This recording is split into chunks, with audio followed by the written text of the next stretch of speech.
इस बार सदन में 72%, 5 दिन में 5% काम, 72% टाइम या उससे ज्यादा टाइम हंगामे की भेंट चढ़ा। तो मोटिव क्या है उपराष्ट्रपति के खिलाफ अविश्वास प्रस्ताव का? विवेक भाई, सवाल ये होना चाहिए कि उपराष्ट्रपति जी का मोटिव क्या है, जो वो मोदी जी और अडानी जी का रिश्ता, मणिपुर, बेरोजगारी, महंगाई, तो चलिए हम बोल बोल के थक चुके हैं। सर, जनता सड़क पर है, महिलाओं की समस्या, किसानों की समस्या, ये सब सुनते ही कभी सदन स्थगित हो जाता है, कभी वो सरेआम बोल देते हैं कि मैं कुछ भी रिकॉर्ड में नहीं लूंगा, हमारे सांसदों को बोलने नहीं देते हैं, और खुद खुद पूरा पता नहीं क्या बोलते रहते हैं, क्या बात करते हैं। अब बताइए, आरएसएस का जब कोई पेपर एग्जिस्टेंस नहीं है तो उसके एकलव्य मतलब क्या? अब किस एकलव्य से हम क्या मतलब निकालें? किसका एकलव्य? आरएसएस को आप क्या कहना चाहते हैं? आरएसएस कोई कहानी है, या कोई जगह है, या कोई समुदाय है? क्या है आरएसएस?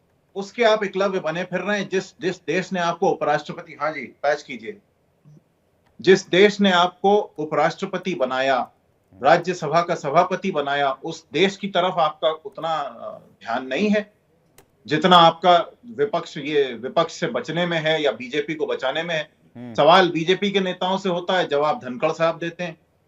और यदि बीजेपी वाले, जो अभी आपकी रिपोर्ट में गिरिराज सिंह, हालांकि गिरिराज सिंह फिर वही हिंदू मुसलमान करने लगे जिसका यहाँ पर कोई तारतम्य नहीं है, उसके बावजूद उन्होंने ये भूल गए कि हामिद अंसारी जी के लिए यही बीजेपी वाले क्या बोलते थे। हामिद अंसारी जी भी उपराष्ट्रपति रहे, बहुत बड़े बड़े पदों पर रहे, संवैधानिक पदों पर रहे, और ये फिर वही संबित पात्रा को कितनी बार याद दिलाना पड़ेगा कि एक न्यूज प्रोग्राम के लाइव शो में उनको एक रिपोर्टर ने बताया था कि बच्चे कार्टून की जगह उनको देखते हैं और वो हंस रहे थे, स्वीकृति थी उनकी। कितनी बार याद दिलाना पड़ेगा संबित पात्रा को? ये लोग आके हमारे देश में ये बताएंगे कि क्या कानूनन हो रहा है, क्या नहीं हो रहा है? क्या मणिपुर के बारे में सवाल करना देश के खिलाफ बात करना है? ये मूर्खता इस देश को कब तक टिकाई जाएगी? सवाल ये है। अविश्वास प्रस्ताव, महाअभियोग तो केवल एक संदेश है कि विपक्ष कितना प्रयास कर रहा है, लेकिन बात यह है कि इस देश में मूर्खता का राज कब तक चलेगा? असली सवालों को हटा के तुकबंदी, बेहुदापन, गाली गलौच, इससे संसद कब तक चलाई जाएगी? अविश्वास प्रस्ताव लेकर आ रहे, क्या आप इसको पास करा लेंगे राज्यसभा लोकसभा से? देखिए, हम निश्चित रूप से पूरा प्रयास करेंगे, और हमें ऐसा लगता है जिस तरीके से आंकड़े हैं नहीं होगा। सुनिए विवेक जी सुनिए, इतने दृढ़ विश्वास से आप मत कहिए। बीजेपी वालों को दृढ़ विश्वास से इसलिए कह रहा हूं क्योंकि फिगर्स हैं सर। सुनिए विवेक जी, यदि फिगर्स पे भाजपा को, एनडीए को कॉन्फिडेंस होता तो ये अविश्वास प्रस्ताव पर अभी तक हमें आगे सुनवाई मिलती, कोई कार्रवाई होती। अभी तक कुछ भी नहीं सुनाई दे रहा है। इसका मतलब है कि ना सिर्फ जगदीप धनखड़ साहब डरे हुए हैं अपने पद को लेके या नरेंद्र मोदी जी या किसी और से, बल्कि एनडीए में भी संशय है कि इनके खिलाफ कहीं वोटिंग ना हो जाए। इसलिए यह प्रक्रिया रोक के अभी अपने लोगों को साधने में लगे हुए हैं, किसी को डरा रहे हैं, किसी की चमचागिरी कर रहे हैं। कुछ ना कुछ चल रहा है, ये आप बिल्कुल दावे से लिख लीजिए अपने पास। क्यों कोई जवाब नहीं है? यहां मैं एक पैटर्न देख रहा हूं पिछले 10-12 सालों से, जब से ये प्रखर रूप से आए और फिर उन्होंने बेहुदा प्रचार करके सरकार बनाई, तब से मैं देख रहा हूं किसी भी मुद्दे पर कार्यवाही नहीं होती। ये मीडिया में या कहीं ना कहीं तमाशा इकट्ठा करके, मजमा लगा के चिल्ला चोट मचाते हैं, जनता के अंदर एक अलग तरीके का समर्थन खड़ा करने की कोशिश करते हैं, और जनता इसलिए चुप रह जाती है बिना एक दूसरे से बात किए कि शायद मेरे बगल वाला इनको समर्थन दे रहा है इसलिए इतनी जोर से चिल्ला रहे हैं। लेकिन वो बगल वाला भी इसी संशय में है। इसी बात का फायदा उठा के ये बेनामी संस्था के नीचे पली हुई राजनीतिक पार्टी इतने दिन से चल रही है। जी अनंत हमें जी, क्या पक्षपात किया जा रहा है? देखिए विवेक जी, ये कोई पक्षपात नहीं है। पहली बात, मैं यश जी के प्रश्नों का जवाब दे देता हूं, फिर मैं अपने विषय पर भी आता हूं। यश जी बार बार आरएसएस को लेके, मैं 2-3 बार आपके साथ परिचर्चा में रहा और यश जी ने बार बार आरएसएस के ऊपर जो प्रश्न चिन्ह उठाया, आप अपने कांग्रेस के आकाओं से पूछ लीजिए आरएसएस की परिभाषा क्या है, पहली बात। दूसरी बात, अविश्वास प्रस्ताव पे हम आते हैं। अविश्वास प्रस्ताव जो है, ये सब लोग जानते हैं कि ये अविश्वास प्रस्ताव नंबर संख्या के हिसाब से ये पास ही नहीं हो सकता। पहली बात, ये अविश्वास प्रस्ताव ऐसे समय पे विवेक जी लाया गया है जब लोकसभा और राज्यसभा में तमाम मुद्दे जॉर्ज सोरस के मुद्दे चल रहे हैं, राजीव गांधी फाउंडेशन के मुद्दे चल रहे हैं, तो मुद्दों को भ्रमित करने के लिए हमें ऐसा लगता है अविश्वास प्रस्ताव लाया गया, पहली बात। दूसरी बात, आप संविधान की बात करते हैं, अब तो भारतीय जनता पार्टी और हमें यह लग रहा है कि डॉक्टर बाबा भीमराव अंबेडकर का सम्मान, संविधान का अपमान कब तक करेगा ये कांग्रेस जैसे लोग कब तक करेंगे। दूसरी बात, आज जिस तरीके से जगदीप धनखड़ जी के खिलाफ अविश्वास प्रस्ताव लाया गया है, तो भारतीय जनता पार्टी विपक्षियों और कांग्रेस से पूछना चाहती है कि आप ये बताओ कि एक किसान पुत्र, एक जाट पुत्र को आप क्या बर्दाश्त नहीं कर पा रहे हो? ये देश में 72 वर्ष में पहली बार ऐसी हुई है कि किसी उपराष्ट्रपति के, राज्यसभा के सभापति के खिलाफ एक अविश्वास प्रस्ताव लाया गया। वो भी अविश्वास प्रस्ताव कब लाया गया? जब पूरा सदन जॉर्ज सोरस और देश की आंतरिक सुरक्षा को लेकर चर्चा करने के लिए त्राहिमाम है। पक्ष और विपक्ष दोनों चाहता है कि उस पर चर्चा हो और देश की एकता और संविधान को कैसे सुरक्षित रखा जाए, इस पे पूरा देश जानना चाहता है। 140 करोड़ जनता टकटकी लगाए बैठी हुई है, राज्यसभा और लोकसभा के चैनल को देखने के लिए बैठी हुई है कि क्या विषय पे कौन सी चर्चा होगी।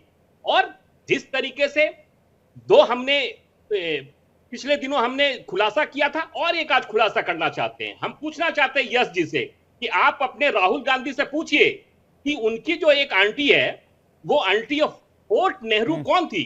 देश जानना चाहता है एक फोर्ट नेहरू आंटी जो उनकी आंटी थी, ये कौन थी। एक नया विषय है ये, हम पूरे देश की 140 करोड़ जनता ये जानना चाहती है। भारतीय जनता पार्टी प्रश्न पूछ रही है तो फोर्ट नेहरू कौन थी। ये आज से देश को खंडित करने की बात नहीं है, ये आजादी के पहले से एक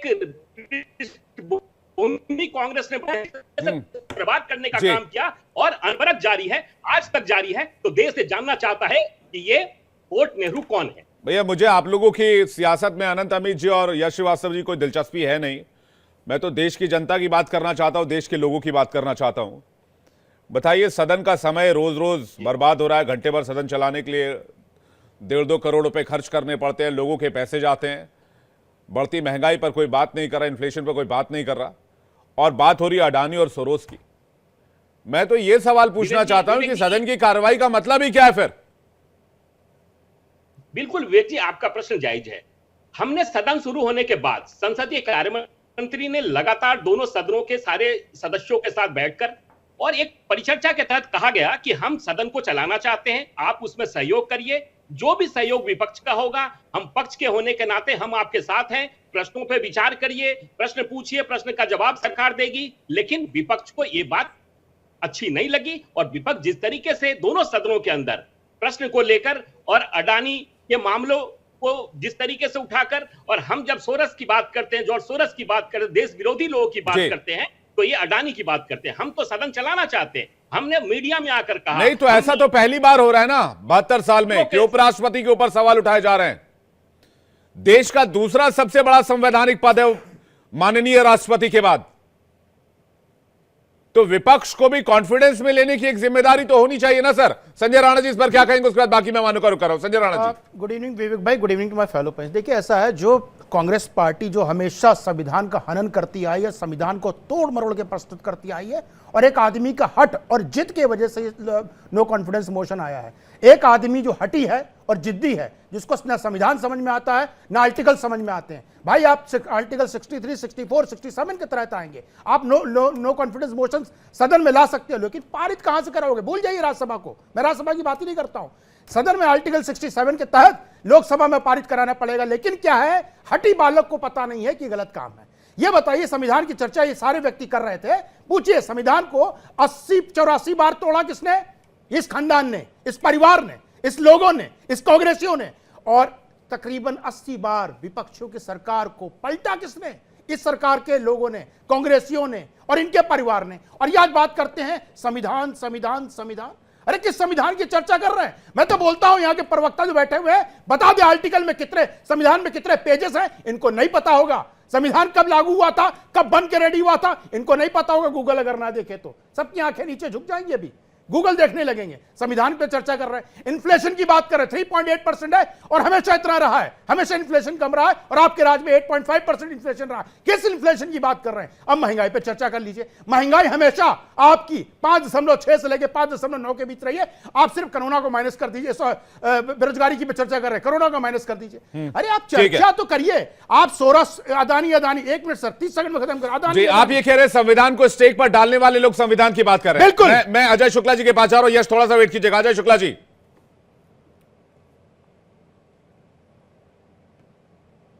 जी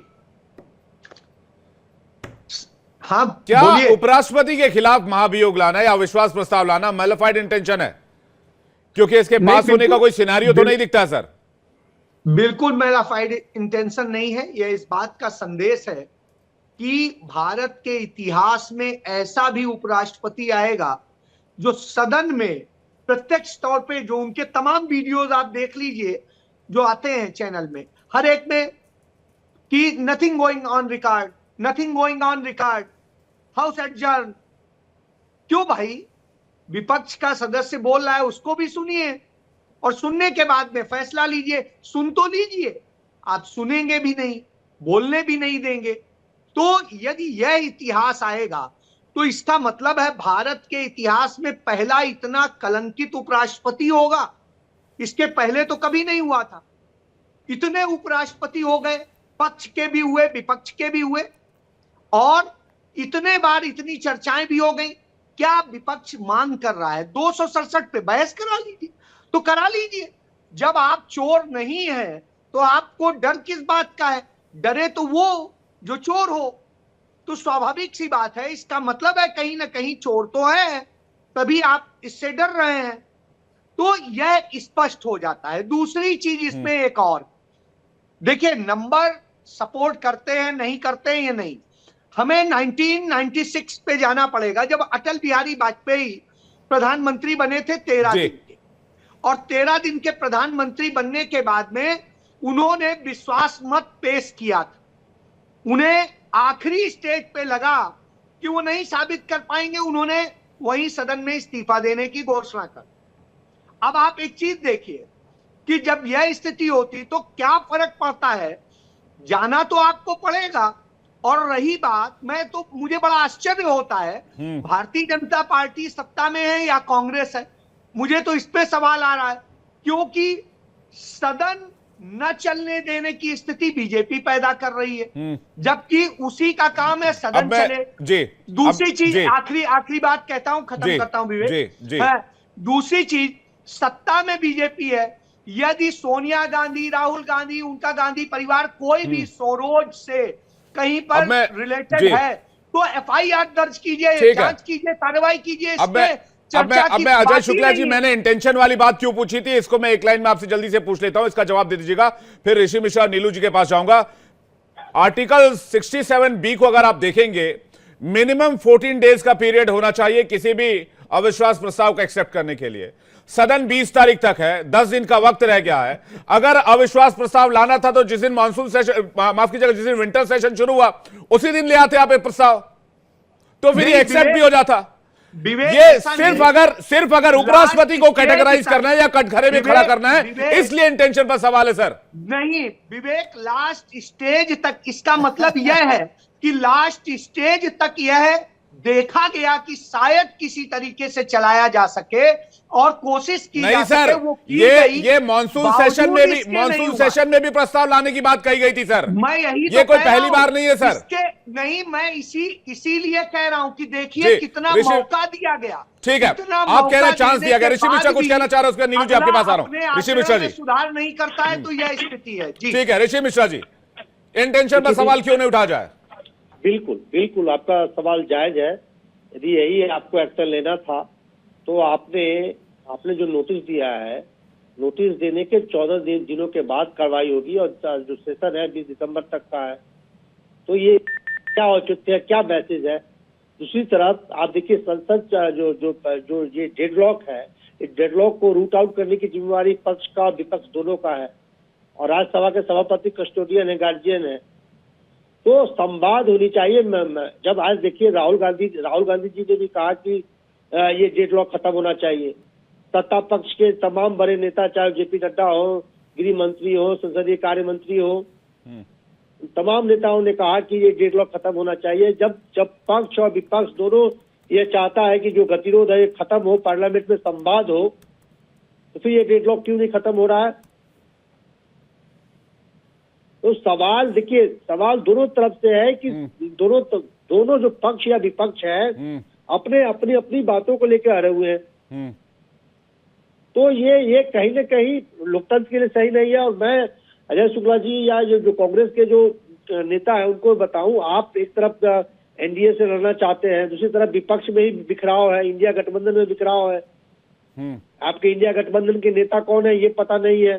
ठीक है, प्रतिपक्ष के नेता राहुल गांधी है, लेकिन इंडिया गठबंधन में ही अडानी वाले मुद्दे, जिस मुद्दे को लेकर आप पूरे पार्लियामेंट को इंस्टॉल कर रखे हैं, उस मुद्दे पे ही आम सहमति नहीं है।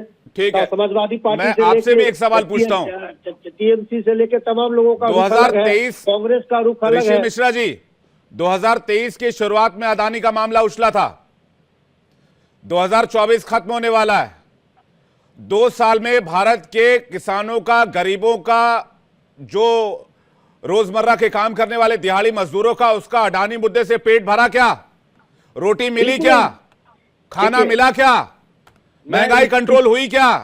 2 साल में एक मुद्दे पर अटके रहना ये मैलिफाइड इंटेंशन नहीं है क्या?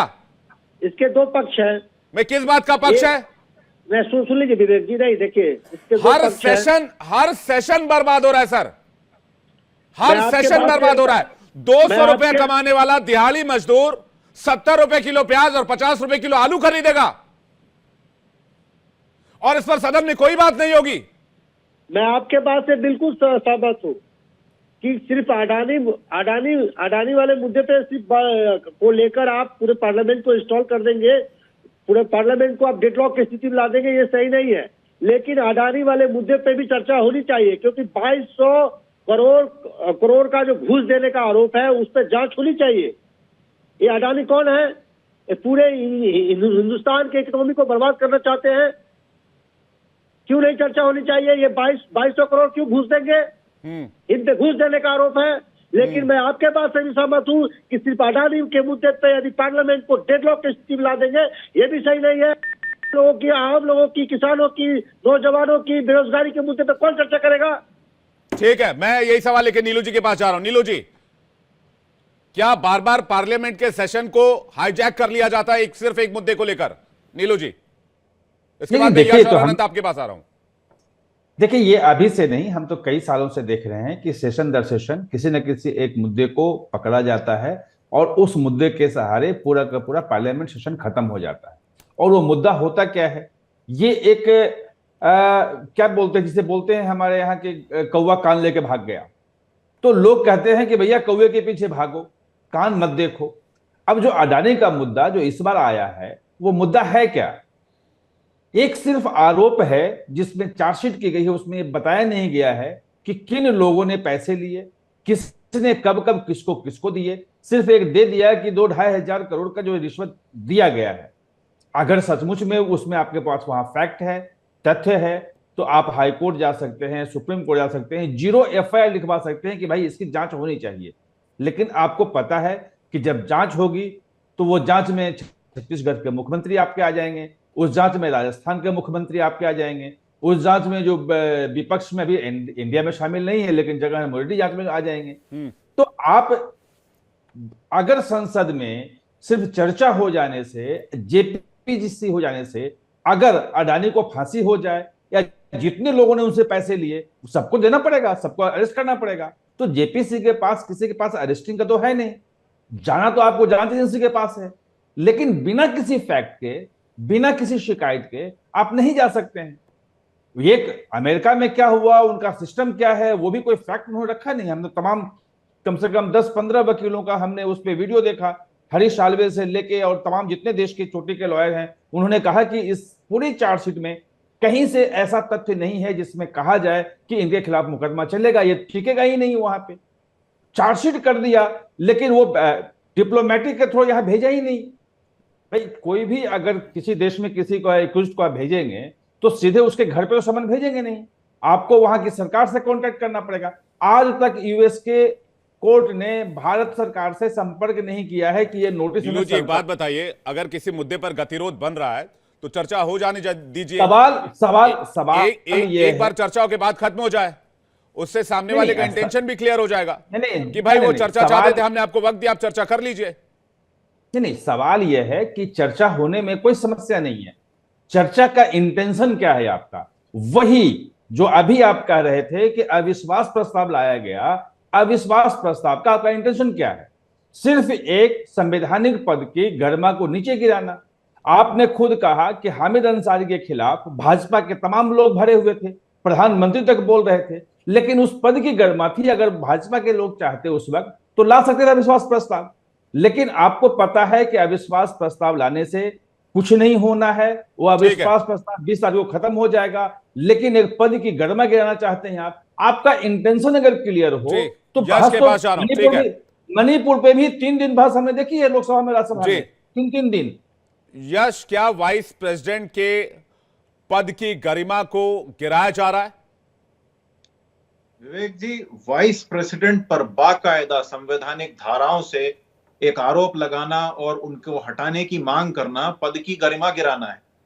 और हामिद अंसारी जी तो बहुत बाद की बात है, इन्होंने, इन लोगों ने, ये पूरी ये इनकी आरएसएस बीजेपी एनडीए की जो गैंग है, जिन कायरों को कभी सत्ता के बाहर रहते हुए हिम्मत नहीं आई कि इन सब बातों पे अपना विरोध प्रकट करें, लेकिन आज सत्ता है इसलिए चिल्ला रहे हैं, पेज गिन रहे हैं। पेज नहीं, ये उस किताब के अक्षर गिने बैठ के इनकी बला से। कौन कायर है, कौन हिम्मत वाला? विवेक जी सुनिए, मैं विवेक जी मुझे मेरी बात पूरी कहने दीजिए। मैं कह रहा हूं ये सब कायर नहीं करना ना भाई साहब। मैं नहीं, कौन कायर है कैसे बताएंगे आप? कौन हिम्मत वाला है? ये मेरा ऑब्जेक्शन है। आप अपनी बात रखिए, आप अपना फैक्ट रखिए, मुझे इससे कोई एतराज नहीं है, लेकिन इस तरह के विशेषण का इस्तेमाल नहीं। बिल्कुल बोलूंगा, मैं बिल्कुल बोलूंगा। ये कायरता है, क्यों है वो भी मैं बता रहा हूँ। अंकित, अरे इनका नाम सॉरी मैं भूल रहा हूँ, आप बीच में मत बोलिए, नहीं तो मैं भी आपके बीच में बोलूंगा, आपको भी नहीं बोलने दूंगा। और आप थोड़ा सा स्पीड भी बढ़ाइए, आप 0.3x पे चल रहे हैं, इतना स्लो तो मैं भी नहीं बोलता। देश की जनता आपसे पूछना चाहती है। ठीक है अनंत अमित जी, मैं आ रहा हूं, यश की बात पूरी होनी चाहिए, फिर मैं आ रहा हूं आपके पास। यश, आपकी बात पूरी कीजिए।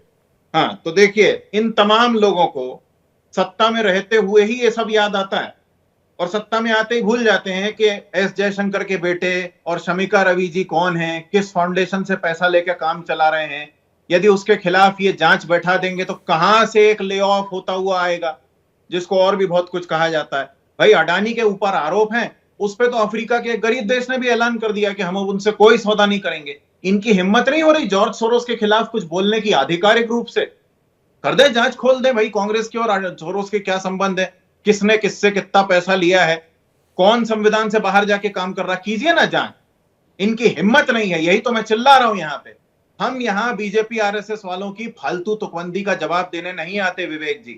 कांग्रेस पार्टी यहां आती है ताकि जनता को इनकी तमाम बकवास के बीच में थोड़ा सा सच सुनाई दे। इस देश को पिछले 10 सालों से नकली विश्लेषक और बीजेपी के सारे हितैषी जितने भी हैं, जिनको सिर्फ अडानी 2 साल से, भाई साहब एक बात बताइए, 2 साल से एक ही मुद्दे पर अटके हुए हैं, इससे देश की जनता का क्या भला हो गया? आप लोगों ने कितने इलेक्शंस जीत लिए, आप लोगों ने इस मुद्दे को कितना लोगों के सामने रख दिया? 2 साल से एक ही मुद्दे पर आप लोग सदन में जा रहे हैं, सदन में कार्रवाई नहीं हो रही है, क्या इसका इंपैक्ट हो रहा है? इसमें जनता के मुद्दे नहीं खत्म हो रहे हैं? बता रहा हूं, आप इस सवाल का जवाब देंगे? वही दे रहा हूं विवेक जी। अंग्रेजों ने भी 200 साल शासन किया, तब तक हर क्रांतिकारी की बात है सर। यश जी, कई क्रांतिकारी फांसी चढ़ गए, मार दिए गए, लेकिन वो लड़ते 5 दिन में हम भी इस जुमले के खिलाफ लड़ रहे हैं विवेक जी।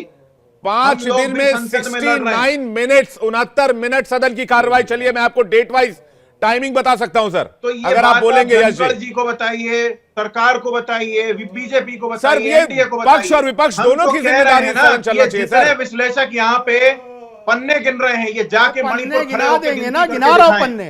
800 पिछले बार का लोकसभा का रिकॉर्ड राहुल गांधी का 34% है। तुम थर्ड क्लास भाई साहब आ गए आप पे, जब भी उधेड़ने लगता हो तू करने लगते हो। अरे सत्ता पे आओ ना, नहीं बोल रहा हूं, बेरोजगारी पे आ जाओ और चर्चा करोगे। अरे बताओ ना, हम तो बोल रहे हैं, आपके आरोप लगा रहे हैं।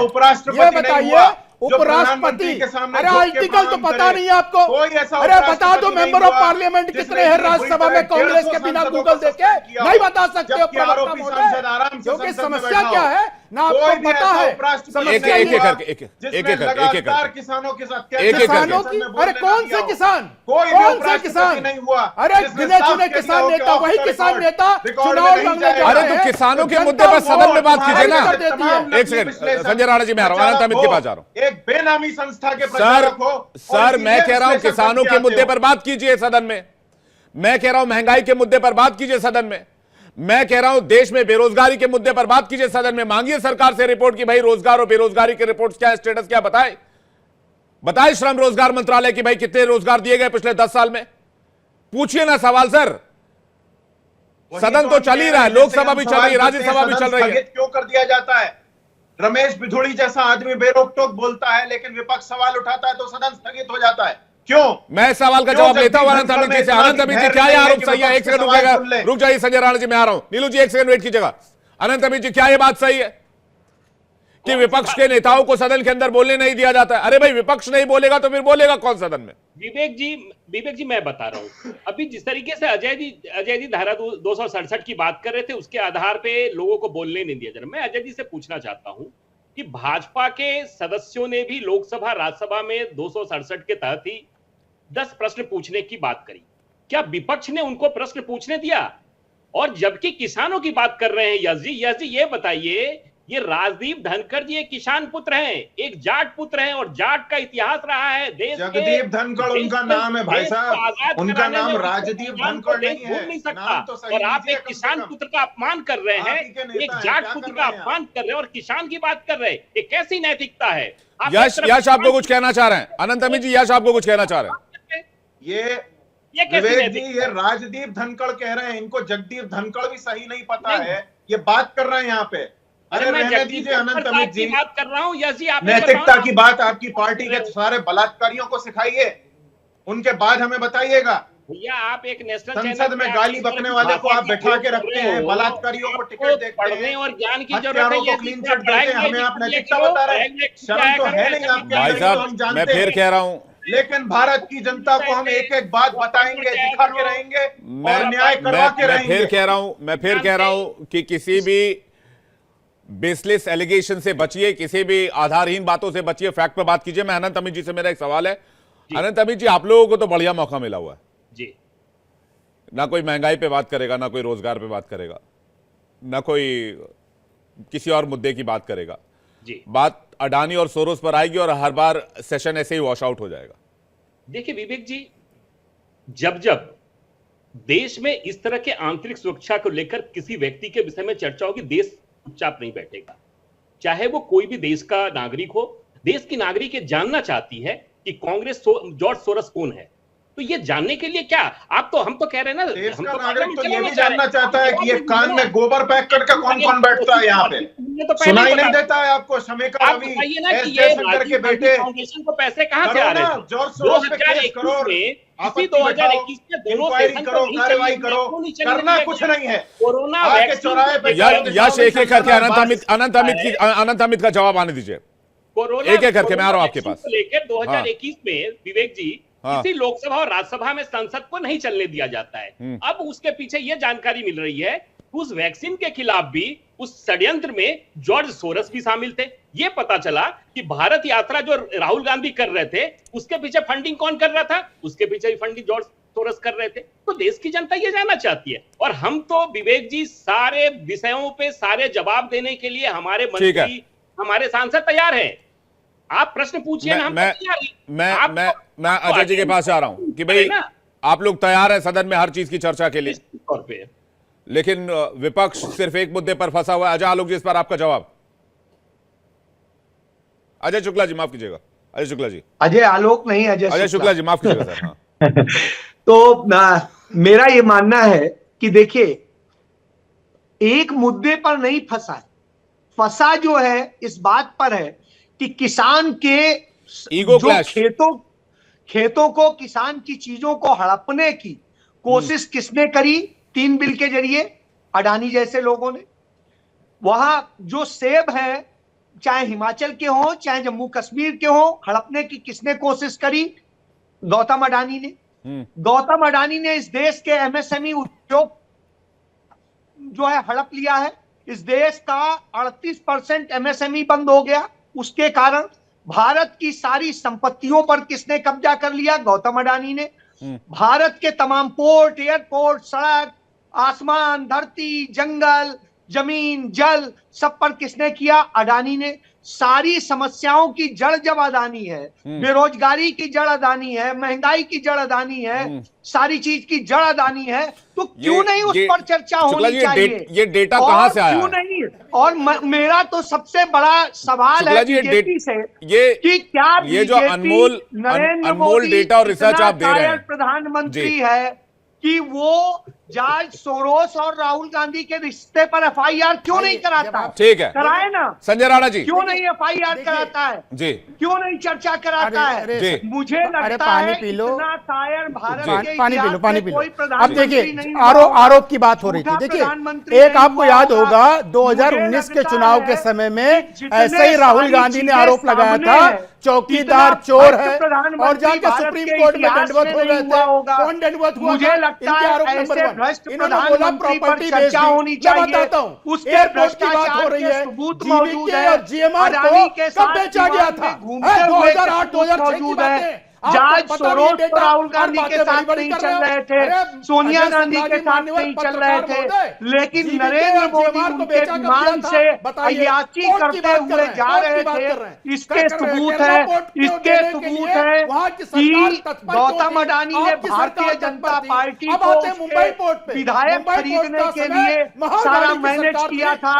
नरेंद्र मोदी ने इस देश को बेचने का काम किया, बताइए, गिरवी रख दिया है। नरेंद्र मोदी ने इस देश को बांग्लादेश के आगे सरेंडर कर दिया। नरेंद्र मोदी ने इस देश को श्रीलंका के आगे सरेंडर कर दिया। नरेंद्र मोदी ने इस देश का सब कुछ बेच दिया सिर्फ गौतम अडानी के लिए। तो उस पर चर्चा क्यों नहीं होनी चाहिए? क्यों नहीं चर्चा होनी चाहिए कि देश का कमाल है भाई साहब, एक एक करके कमाल है भाई साहब, कमाल है भाई साहब। नहीं, इस बात पे तो मैं आपकी दाद देता हूँ संजय राणा जी। तो इन्फ्लेशन का 3.8% का डेटा दनाक से आप लोग दे देते हैं भाई। 200 रुपए दिहाड़ी कमाने वाला मजदूर, नहीं आ कहां रहे हैं आप बताइए? 70 रुपए का प्याज कहां से लाएगा भाई साहब? 200 रुपए कमाने वाला मजदूर 70 रुपए में प्याज खरीद के खाएगा क्या? नंगा नहाएगा क्या? खाएगा क्या? निचोड़ेगा क्या भाई साहब? मॉल से प्याज खरीदते हैं क्या? नहीं, कौन से मॉल से? 70 रुपए किलो प्याज। मैं आपको अभी ऑनलाइन देखिए, आप मैं आपको दिखाता हूँ, जूम कीजिए इसको, मैं आपको अभी ऑनलाइन दिखाता हूँ, ऑनलाइन दिखाता हूँ आपको। ऑनलाइन 2.5 किलो प्याज कहीं 100 रुपए में नहीं मिल रहा है। ये फालतू की बात है, नहीं बकवास नहीं है, ये सब बकवास नहीं। कोई मैं रोज शॉपिंग करता हूँ, की बात कर रहे हैं। अरे मैं आलू प्याज तरकारी सब अब आप चले जाएंगे सीधे गाजीपुर मंडी। हर आदमी गाजीपुर मंडी जाता है क्या? 93 ये फालतू की बात है। 50 रुपए किलो आलू, इस पर कोई बात नहीं करता है संजय राणा जी। और आप यहाँ 3.8% का डेटा लेकर बैठे हुए हैं। ऋषि मिश्रा कुछ कह रहे हैं, उसके बाद में नीलू जी आपके पास आ रहा हूँ। आप लोगों को इजी स्केप मिला हुआ है, आप लोगों को इजी स्केप मिला हुआ है। डेटा क्या होता है? Easy escape. मैं बाजार जाता हूँ, मैं अभी आपकी तनख्वाह नहीं बढ़ी, मैं बाजार जाता हूँ, मैं अभी बाजार गया था। इनकम कितनी थी पहले पर कैपिटा इनकम की बात, दिहाड़ी 200 रुपए कमाने वाली पर कैपिटा इनकम क्या है भाई साहब? दिहाड़ी 200 रुपए नहीं है, मजदूर 500 से नीचे नहीं मिलता। शर्म आनी चाहिए। ठीक है ऋषि मिश्रा जी, किसी को शर्म नहीं आनी चाहिए, शर्म इस बात पे आनी चाहिए। देश का सदन नहीं चल रहा है, देश का सदन अडानी और सोरोस के मामले में वॉच आउट हो रहा है।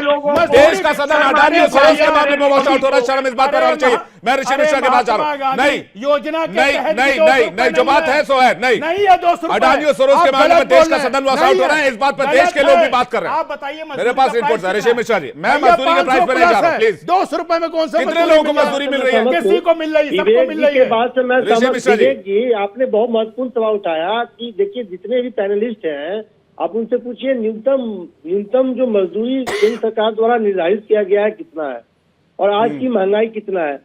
नंबर 1। नंबर 2, अजय शुक्ला जी जो कह रहे हैं, अजय शुक्ला जी एक जमाने में नरेंद्र मोदी के बहुत करीबी मित्र रहे हैं। तो यदि ये पार्लियामेंट में जो डेडलॉक है, तो अजय शुक्ला जी अपने मित्र को क्यों नहीं समझाते हैं? इनके तो पुराने मित्र रहे हैं अजय शुक्ला जी, नरेंद्र मोदी के काफी करीबी रहे हैं, जहां तक हम लोगों को पता है। दूसरी बात देखिए, दोनों तरफ से राजनीति हो रही है। क्या राहुल गांधी जी को ये नहीं मालूम है, विवेक जी के बात से सहमत हूँ, कि अडानी के अलावा जो जनता से डायरेक्ट जुड़े हुए मुद्दे हैं जिस पर केंद्र सरकार कहीं न कहीं बैकफुट पे है, उस मसले को पार्लियामेंट में रखा जाए। ठीक है, अडानी के मुद्दों को भी रखिए, क्योंकि गंभीर मामला है। 2200 करोड़ जो रिश्वत देने का मामला है। क्योंकि देखिए विवेक जी, मैं समझाना चाहता हूँ आपको, राहुल गांधी के जो रणनीतिकार है, ऋषि भाई, मैटर ये नहीं है, मैटर ये है कि आप उपराष्ट्रपति पर महाभियोग लेकर आ रहे हैं, जिसको आप 14 दिन पहले नोटिस देना होता है, आप नोटिस देने आपने दिया नहीं। अगर स्ट्रेंथ की बात की जाए, 113 सदस्य राज्यसभा में एनडीए के पास हैं, 84 इंडिया के पास हैं, अदर्स के पास 11 हैं। अब अदर्स और इंडिया मिला देंगे फिर भी बराबर नहीं होगा। उसके बाद जो खाली सीटें हैं वो 14 है, 3 स्वतंत्र हैं, 6 नॉमिनेटेड सदस्य हैं। इफेक्टिव वोटिंग होती है, नॉमिनेटेड वोटिंग कर नहीं पाएंगे। मैं बार बार पूछ रहा हूं ना सर, कि अगर आपकी मंशा ही सिर्फ हंगामा का है तो फिर इसका कोई औचित्य नहीं है सर। ऋषि मिश्रा जी, नीलू जी आपके पास आ रहा हूं। देखिए, मैं विवेक जी, मैंने शुरू में ही कहा कि दोनों तरफ से राजनीति हो रही है। राहुल गांधी को किसी ने समझा दिया है कि आप विश्वनाथ प्रताप सिंह बन सकते हैं हिंदुस्तान के। विश्वनाथ प्रताप सिंह जैसे राजीव गांधी के विरुद्ध फोर्स लेके आए थे और देश के प्रधानमंत्री बन गए थे। भैया, अडानी का मुद्दा बड़ा है, लेकिन आप पहले उससे कनेक्ट करो जनता से। जनता के मुद्दे को कौन उठाएगा? किसान का इतना बड़ा मुद्दा है, अभी चल रहा है, उसको क्यों नहीं पार्लियामेंट पे आप रखेंगे? महंगाई, विवेक जी बिल्कुल सही कहे, आज 500 रुपया लेके जाइए मार्केट, आप 2-3 सब्जी खरीद के आएंगे, 500 रुपये खत्म हो जाता है। तो ये बहुत से ऐसे मुद्दे हैं, उस पर घेरने की जरूरत है। जहां तक सोरोस का मामला है, तो मैं तो बीजेपी के प्रवक्ता से पूछना चाहता हूँ, तमाम विद्वान प्रवक्ता जो पत्रकार है उनसे पूछना चाहता हूँ कि सबसे ज्यादा इंडिया जो है यूएन में, सुन लीजिए एक मिनट, सबसे ज्यादा हिंदुस्तान लार्जेस्ट डोनर है यूएन में, और यूएन सबसे अधिक किसी को पैसा देता है तो सोरोस और उसकी कंपनी को देता है। तो इंडिया वहां क्यों नहीं आपत्ति दर्ज कर रही है सोरोस को लेकर? ये 300 मिलियन डॉलर जो है एक बड़ी जी दे रहा है जी, उनको दे रहा है, उनकी कंपनियों को दे रहा है। ठीक है, वो अनंत अमित जी जांच करवा लेंगे। ठीक है, अनंत अमित जी को बोलूंगा, जांच करवा लेंगे, सरकार उन्हीं की है। लेकिन एक बड़ा, नीलू जी के पास जा रहा हूं, एक बड़ी इंटरेस्टिंग बात चल रही है राजनीतिक हलकों में और इस पर बड़ी बातचीत हो रही है। कई लोग कह रहे हैं कि नीलू एक सेकंड रुकिएगा, सवाल पूछ लो जरा। मैं यही कह रहा हूँ, ये भी सवाल पूछ लीजिएगा कि अटल जी लेके आए थे जॉर्ज सोरोस को पहली बार भारत में। अब वो नीलू जी बता देंगे आपके सवाल का जवाब। लेकिन एक जो बड़ी चर्चा चल रही है नीलू सर, कि भाई इसमें इंडिया अलायंस की टेस्टिंग ना हो जाए कहीं, अगर वोटिंग हुई। अब अलबत्ता तो 14 दिन का नोटिस है ही नहीं, पर वोटिंग होगी नहीं होगी इस सेशन में पता नहीं, लेकिन अगर हुई तो कहीं पता चले कि कुछ लोग कह रहे हैं भाई इंडिया अलायंस की टेस्टिंग हो गई, वो अलायंस साथ में वोट कर पाएगा या फिर वोट छिटक जाएंगे इधर उधर। नीलू जी, नहीं, टेस्टिंग हो चुकी है। इंडिया अलायंस की टेस्टिंग, ये जो शीत सत्र है इसमें हो चुकी है। ममता बनर्जी के टीएम से बिल्कुल अलग हो गई कि भाई हम अडानी के मुद्दे पे साथ नहीं है। जो सीपीएम है, सीपीआई दो भार हो गए, क्योंकि सीपीआई कांग्रेस के साथ इस मुद्दे पे, और सीपीएम ने साफ कह दिया है कि अडानी हमारे यहाँ बाइजक में पोर्ट बना रहे हैं, उसका विस्तार भी है, और अडानी हमारे राज्य के लिए अच्छा कर रहे हैं। वो अडानी के साथ है सीपीएम, जो इंडिया ब्लॉक में है। सपा जो है वो अलग हो गई इनसे। तो ये इंडिया गठबंधन की जो टेस्टिंग है वो हो गई है। और जो ममता बनर्जी को बनाने की बात हो रही है कि लोग कन्वेयर बनाया जाए, और मांग जो उठ रही है, लालू यादव जो सबसे बड़े इनके समर्थक हुआ करते थे गांधी परिवार के, कांग्रेस के, वो जब ममता बनर्जी के पास जा रही हैं तो वो टेस्ट में फेल हो चुके हैं। समस्या यही है कि ये सिर्फ और सिर्फ जो है अखबारों के हेडलाइन बनाना, जो चैनल पे चर्चा में आना, वो मुद्दे नहीं हैं।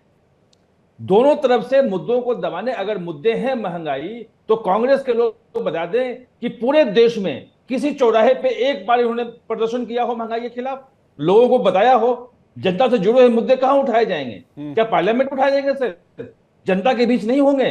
अगर किसानों के मुद्दे हैं, किसानों को लेके कौन सा आंदोलन उन्होंने खड़ा किया? किसान का आंदोलन अपने किसानों का था, वहां पे जाके बैठ गए, लेकिन कोई आंदोलन तो खड़ा करेंगे सरकार के खिलाफ। और ये जो कहा जाना है कि सब कुछ अडानी का हो गया, अरे अगर हिमाचल प्रदेश का सब अडानी का हो गया, सरकार तो कांग्रेस की है, खत्म कर दो उसको एक दिन में। 60,000 करोड़ जो है राजस्थान में ले आते हैं गहलोत साहब कि भाई अडानी इन्वेस्ट करेंगे, तब तो ठीक है।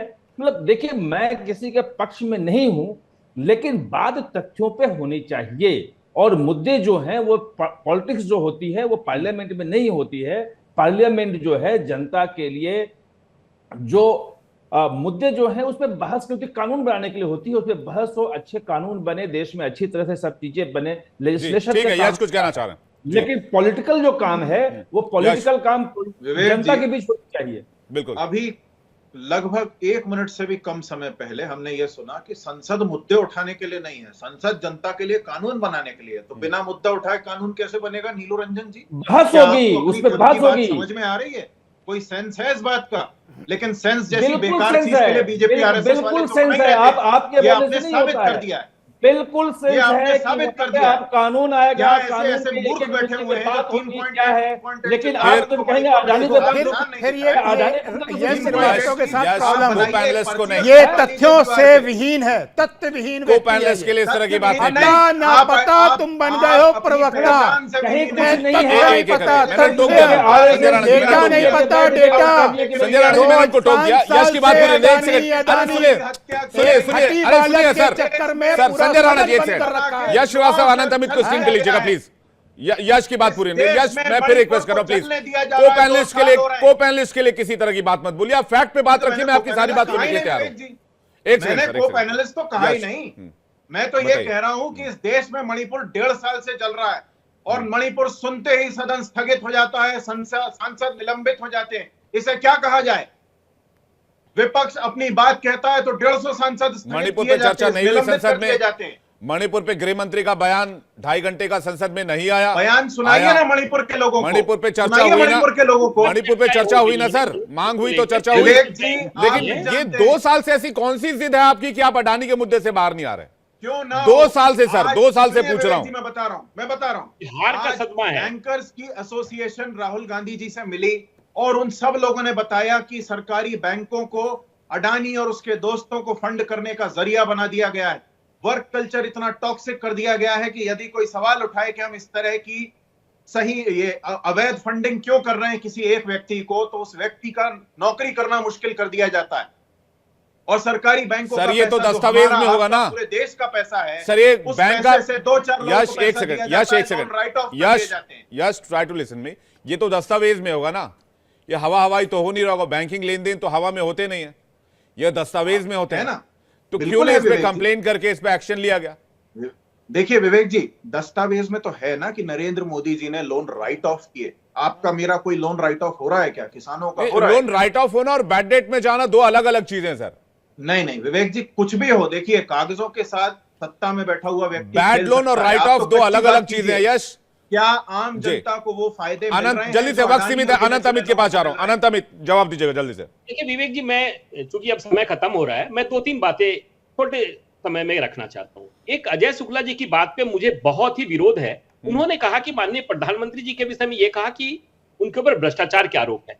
मैं एक नेशनल डिबेट पे बैठने को, नेशनल चैनल होने के नाते मैं आपसे पूछना चाहता हूं अजय जी की मार्फत, आपके मार्फत, कि अजय जी एक उदाहरण बता दो आप जो माननीय प्रधानमंत्री जी के ऊपर भ्रष्टाचार का आरोप लगा हो। इस तरह की बात करना, ने छापा मारा था, इनकम टैक्स और ने छापा मारा था, अजय जी सुन लीजिए ना, सुप्रीम कोर्ट, अजय जी मेरी बात सुनिए। आप कह रहे हैं कि जॉर्ज सोरोस को लेकर कौन आया था? अटल बिहारी वाजपेयी जी लेकर आए थे, तो आप हमारी बात सुनिए। जॉर्ज सोरोस को लेकर कौन आया था? मुख्यमंत्री बैठे हुए, यह सबूत सुप्रीम कोर्ट में मौजूद है, आज भी अलाइव है। आप देखिए ना, आप देखिए 50 लाख रुपया रिश्वत लेने, नरेंद्र मोदी के हाथ में रिश्वत देने का सबूत, और ये मैं नहीं कह रहा, इस तरह के एलिगेशन से कोई बात नहीं बनने वाली। अगर कोई बेसिस एलिगेशन है, एलिगेशन के पीछे फैक्ट्स होने चाहिए। मजाक नहीं है दुल्हन का भाई होना, सब कुछ तुम्हारे सर पे होता है यार। चाचा चाची को लेने आया हूँ अब।